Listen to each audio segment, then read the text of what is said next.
નથી કીધું મને રાવણ પુત્ર કે ભાઈ તમે એક અવળું મોઢું રાખી અને ડાક ઉગાડી જાઓ.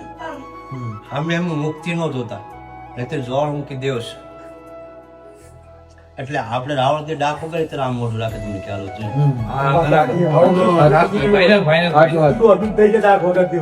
કારણ કે જ્વાળામુખી દેવ જાગૃત કર્યા મા ભગવતી જાગૃત છે.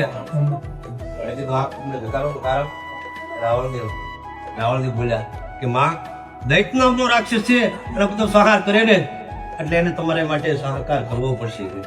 એટલે માતાજીની આગળ રાવણ વહેલ્યા ડાક ઉગાડતા ઉગાડતા અને પાછળ માતાજી આવશે ત્યારે દૈત્ય નામના રાક્ષસ. એટલે આપણે રાવણ દેવ કહેવો, આપણે દેવના દેવ છે, આપણે રાવણ દેવ છે.